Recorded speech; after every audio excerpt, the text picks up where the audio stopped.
You're listening to the best of Fanatic Radio with Mike Gardner and Ben Florance. It's the reason you wake up on game day and put on your team's colors. Fanatic Radio on Blog Talk Radio.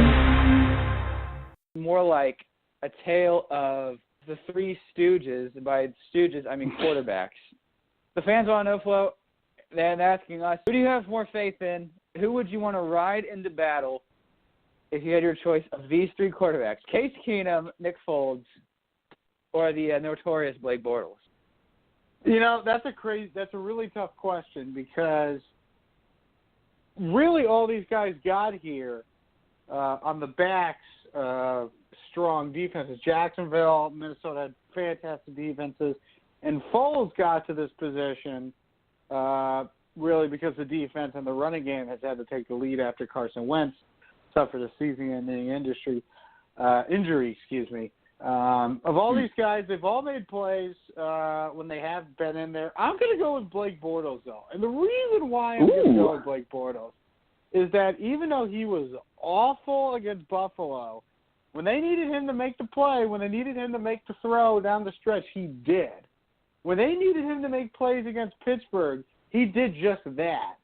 So he has shown, at least in this playoffs, when the going has gotten tough and the Jacksonville Jaguars needed him to make a big throw, they needed a touchdown, they needed to score, whether it was to take the lead against Buffalo or against Pittsburgh to keep, as we know, that strong offense at bay, Bortles was able to make the play.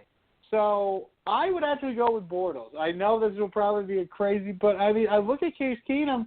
He played okay. He wasn't great against New Orleans.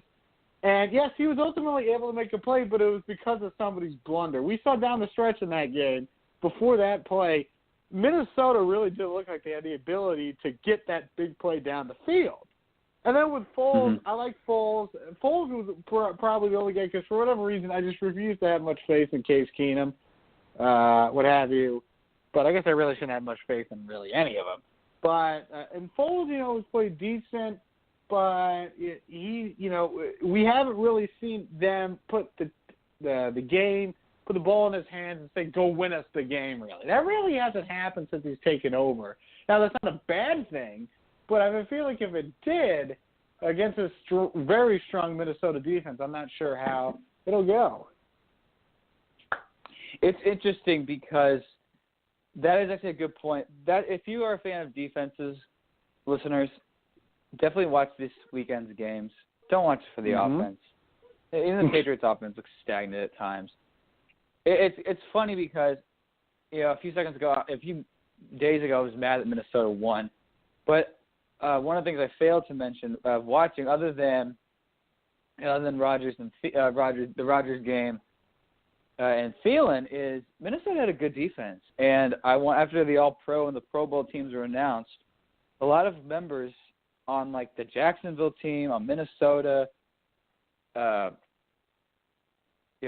Jones of New Orleans. I'm thinking, I want to watch these guys and how good they are. Minnesota's defense is very good.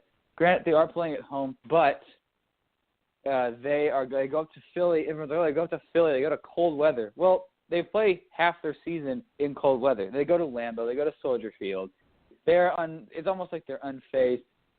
So I'm excited with, at least with the defensive linemen or linebackers. I could care less about any of the safeties. Those guys, they're clowns anyway. So, yeah, I don't care for those guys. But the battle of the lines will be great this weekend. Quarterback, I want to choose in the battle. Well, I take neither of them because they're all complete clowns. A good point with Keenum.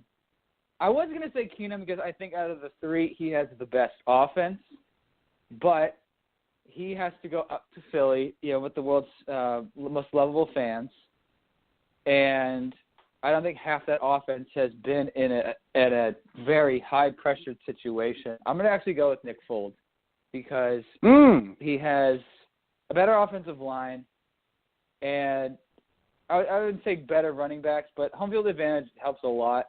And Philly's defense is unstoppable at home. I only know this because every Philly game I watched this year, they were at home. They They put a beat down on the Broncos. Of course, the Broncos weren't good, but they shut them out. And that's very hard to do in the NFL. And then they beat the Cowboys, which, again, is, I think, with Ezekiel Elliott, maybe without. Still very hard to do. And, of course, they beat the Reds. And then, of course, they made Kirk Cousins look like an idiot. Who hasn't? But when you have, like, Alshon Jeffries, I feel like no one gives that guy enough credit than he deserves. Very good receiver. They got the tight end. They got a million tight ends out of the bag.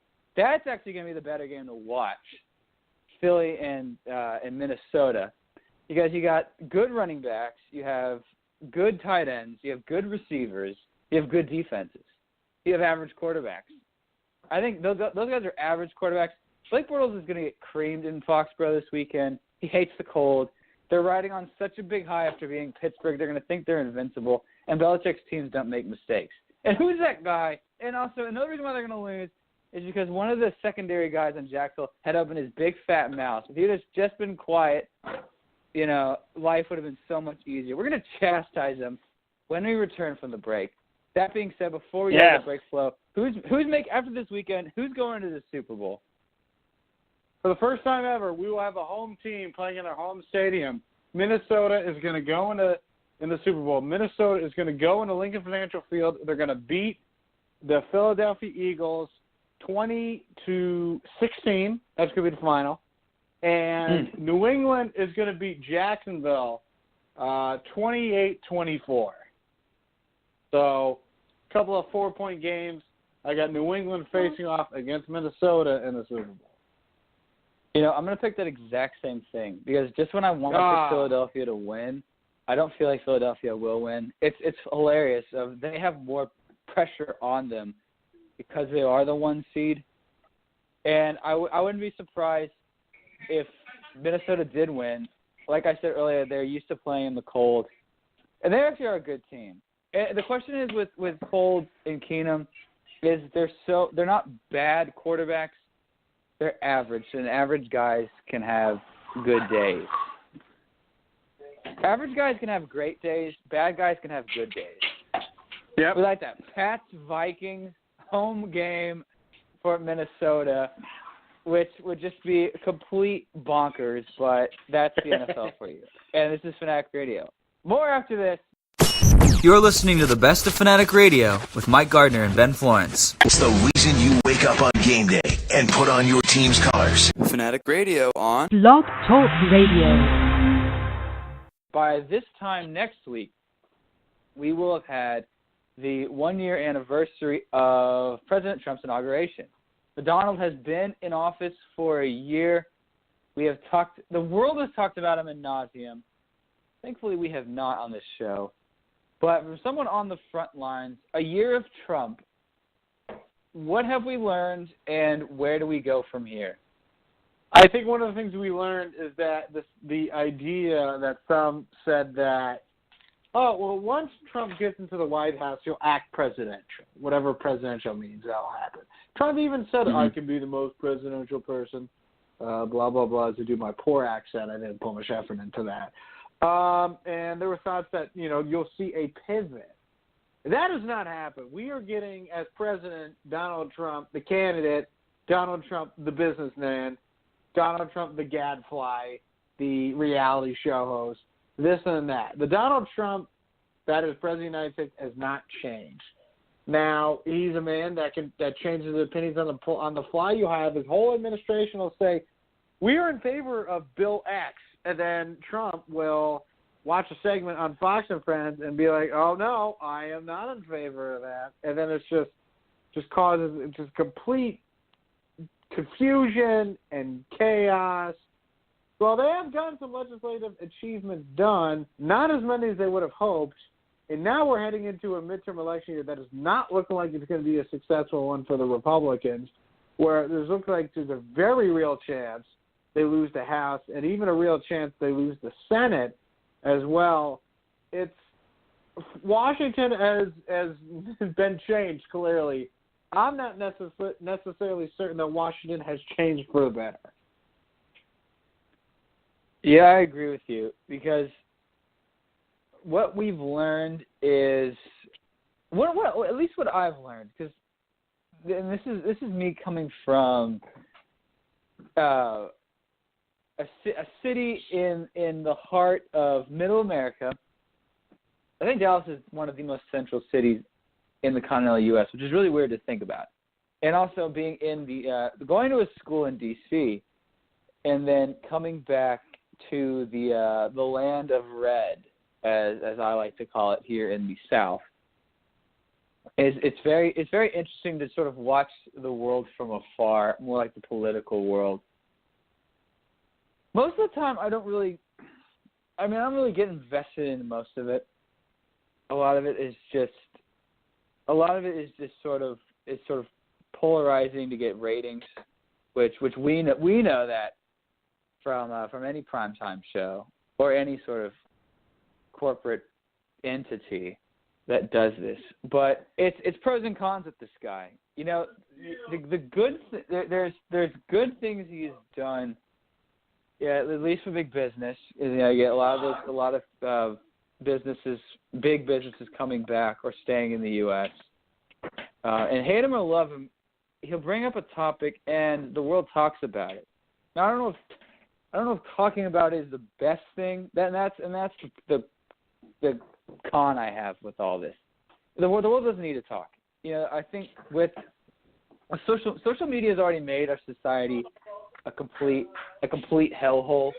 I think just sort of stoking he loves to stoke the fire. I don't know what it is. You can't really tell him to dial back because he won't, and you can't really tell us to do less because obviously we don't. So it's almost like we're at this.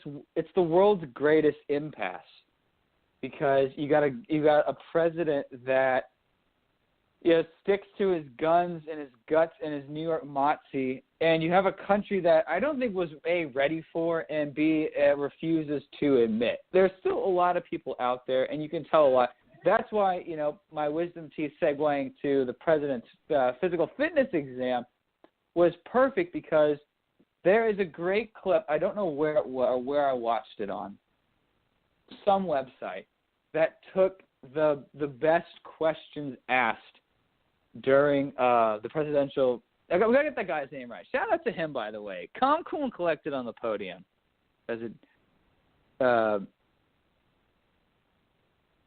Presidential physician Ronnie Jackson. I hope I didn't totally mess his name up. Yeah, but he's like a Navy officer. He's helped a couple of presidents give a clean bill of health. That press conference alone is, if you want to look at where the United States is politically, because socially and all that stuff, it's so out there. Politically, though, if you want to see where the world lies, just watch that press conference. It's like 40 minutes, but it's probably the best 40 minutes you'll have, because you have a guy getting up there who is obviously a trusted medical professional, and who did physicals for President Obama, who's done physicals for Trump. Again, two opposite figures in the world of life. And this guy is saying, the president's fine. He's got, he's in his 70s, doesn't drink, doesn't smoke, doesn't use tobacco, doesn't do drugs. He gets 4 hours of sleep, and the guy is in great shape. Now, this wasn't Trump's physician, the Phil Spector of the world during the campaign trail. This is like the actual White House guy. And the questions were the best. It was like, how can a guy that eats Big Macs and drinks Diet Cokes be in this, good of shape? And the guy was like, it's just genetics. And that's the best quote the guy had the whole time. He's like, yeah, it's just genetics, Some of you are dealt a good card. Some of you are not. Some of you are going to live to your 100. Some of you are going to, die of a heart attack tomorrow. That and the questions they rattled off were, it's just like, just where we are in this world. Where we are going forward, nothing is going to change. It is going to be what we got this year is going to be the same. The president will do some things, but other things will happen. Other things will get covered more so than others. It's just the world we live in now. It's kind of it's all up to it's up to us, the people, to cipher out the BS and see what it truly is worth. So that is interesting. Covering Trump, has this made your job more, or has this made your job more fun, or more stressful? It's interesting because I never thought that on a Saturday morning that all journalists, all the politics cover the news would be eagerly awaiting tweets. Now, I'm not necessarily that we're eagerly awaiting tweets, but on some days where you have quiet news days, sometimes you're like, all right, what are we going to talk about today? Oh, we got a tweet from Trump. Oh, he really just said that. Okay, got to change the whole show. Trump's Twitter has really changed the game and makes it kind of crazy to where now we have to boost up our coverage on the weekends because really anything can happen now. So not only that makes it a little more crazy, a little more stressful. I mean, it's fun if you love politics, if you love covering the news as I do. So I enjoy it basically no matter what. But it is definitely stressful. I can't imagine what it's like in our White House bureau that are kind of amazed at how crazy and out of control things can and have gotten there. So they're the ones that can really tell you what it's like to cover it. For me, because I bounced around a couple of positions, I think a lot of the stuff is crazy and goofy. It is a wild story. It's, just the fact that Trump is our president is still, to a lot of people, and defensively so, really hard to believe, even now, as of Saturday, it will have been 1 year as president. So it's just an unbelievable story. And just whenever we think we don't know what's going to happen next, the president always knows that something can happen off and on his behalf that is just completely out of control.